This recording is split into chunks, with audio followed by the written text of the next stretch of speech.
Ya sabemos que un modelo no es ni más ni menos que la representación en código de una tabla de la base de datos. Hasta ahora lo que hemos definido son los campos de esa tabla, pero también va a ser necesario definir las restricciones, es decir, las limitaciones que cada uno de esos campos tiene. Bien, pues Odoo, para definirlas, nos da dos opciones. La primera de ellas es el uso de una variable interna denominada SQLConstraints, que lo que va a hacer va a ser aplicar directamente la restricción en la base de datos mediante SQL. Es decir, el ORM en la sentencia SQL que va a permitirle crear la tabla asigna al campo correspondiente la restricción indicada. Esta variable va a ser leída por el ORM de tal manera que cuando se va a crear la tabla, en la sentencia SQL que va a permitir esa creación, se va a asignar a cada campo la restricción correspondiente. Esta variable simplemente es una lista donde cada entrada de esa lista va a ser una restricción que se define por una tupla. Una tupla, en este caso, de 3 elementos. El nombre de la restricción, la definición de la restricción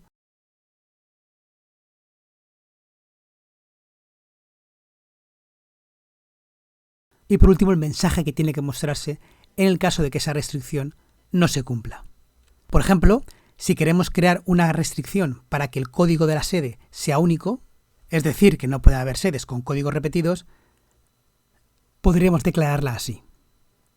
O por ejemplo, si quisiéramos limitar a que el número de caracteres del código fuera exactamente 5,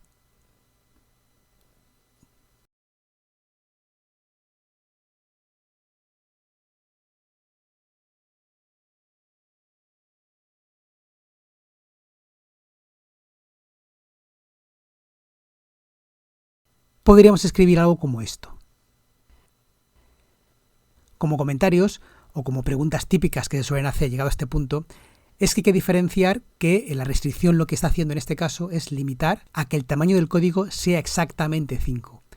Sin embargo, el size que hemos creado, que hemos definido en el campo code, lo que le indica al campo, o dicho de otra manera, la restricción que impone ese campo, es que el tamaño tiene que ser como máximo 5. Eso por una parte. Por otra parte, es dónde obtener la información para poder conformar, para poder codificar las restricciones. Evidentemente son restricciones de Postgres, así que lo interesante es consultar la información relativa a restricciones dentro de la documentación de Postgres. Bien, pues vamos a grabar y vámonos a Odoo.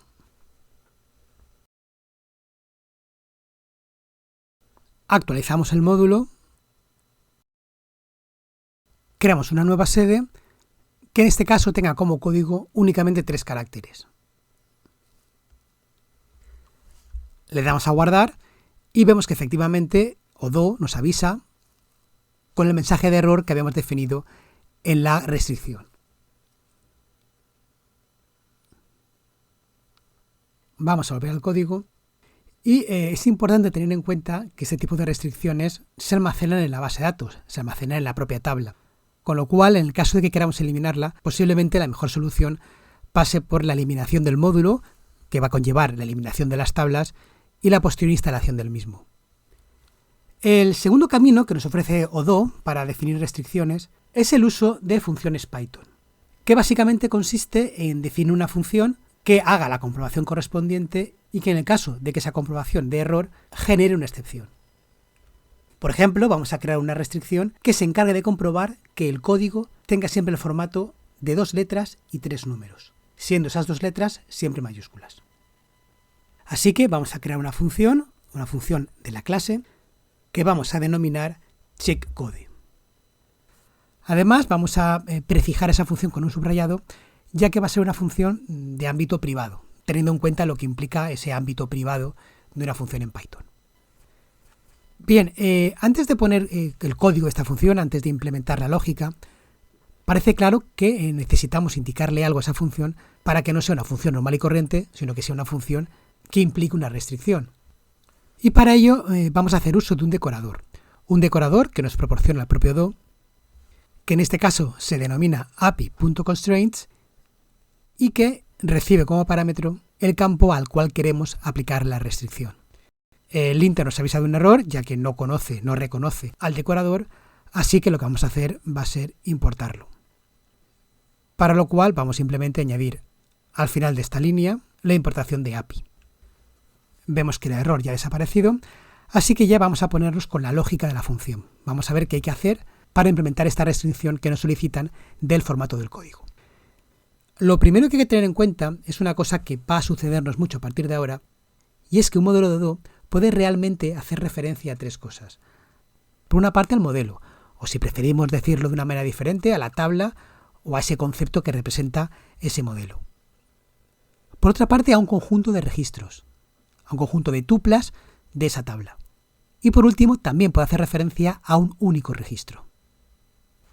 En nuestro caso, las funciones que hacen referencia a las restricciones se aplican a un conjunto de registros, a lo que se denomina un record set. De manera que ese self, que se le pasa como parámetro, que hace referencia a la propia clase, es en este caso un conjunto de registros. Así que para poder aplicar la restricción a cada uno de los objetos, a cada una de las tuplas, lo que tendremos que hacer será recorrer el objeto self, para lo cual utilizaremos un bucle. Bueno, pues vamos ya a codificar en sí lo que es la lógica de la función, y en nuestro caso el objetivo es detectar un patrón. En este caso, 2 letras en mayúsculas y 3 números. Para lo cual la mejor solución es hacer uso de una expresión regular, que se pueden gestionar a través del paquete R. Así que vamos a crearnos un patrón compilando la expresión regular. Vamos a importar el paquete RE.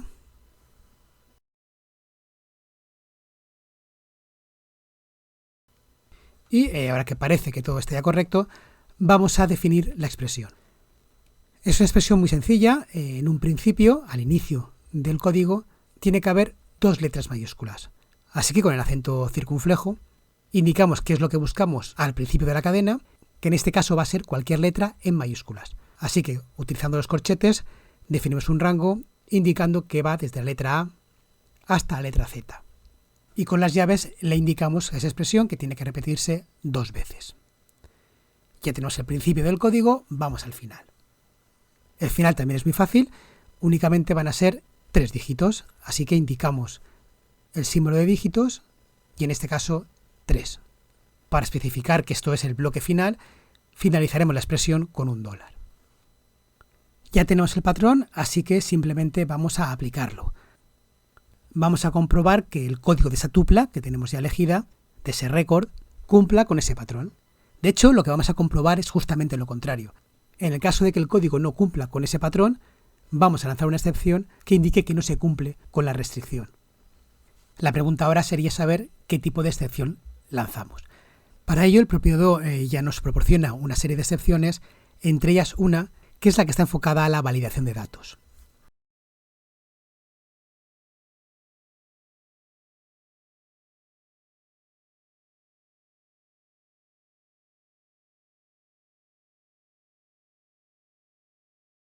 Por supuesto, tenemos que importarla, aunque en este caso no está en el paquete Odoo, sino en el subpaquete de excepciones que tiene Odoo.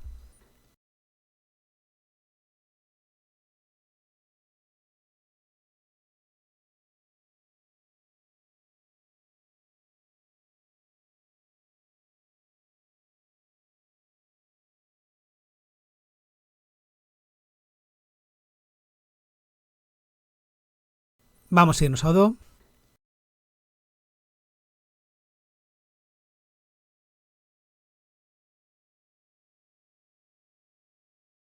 Y como novedad, no vamos a actualizar el módulo, sino que únicamente vamos a recargar la página. Vamos, por ejemplo, a crear una sede cuyo código solo tenga 3 caracteres. Y podemos comprobar que salta una excepción donde se nos exige que el código debe tener exactamente 5 caracteres. Si aumentamos el número de caracteres a 5, en este caso la excepción que salta es que ese código no cumple con el formato que hemos indicado. De hecho, si lo modificamos para incluir 2 letras delante del número, vemos que la excepción sigue saltando, ya que las letras no son mayúsculas, y ya finalmente, si ponemos 2 letras mayúsculas, la sede se almacena sin ningún problema. Y por último, por comprobar la última restricción que teníamos, que era la de unicidad del código, podemos volver a crear otra sede intentando insertar el mismo código que hemos definido hace un momento. Y podemos comprobar que nos indica que el código debe ser único.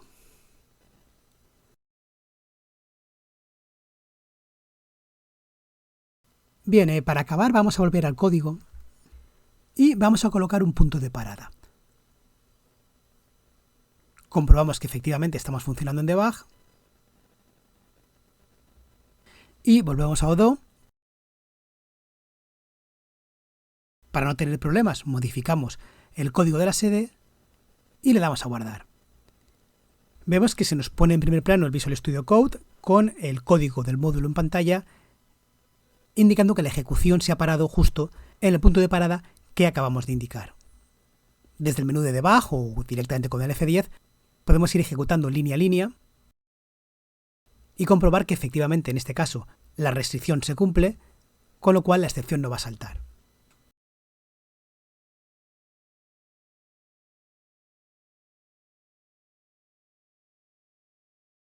Sin embargo, si volvemos a Odoo y creamos otra sede, pero en este caso que el código no cumpla el patrón,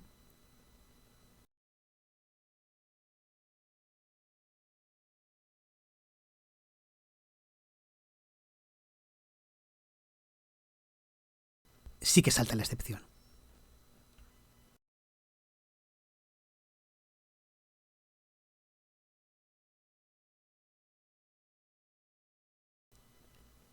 Quedarían dos cosas pendientes por comentar.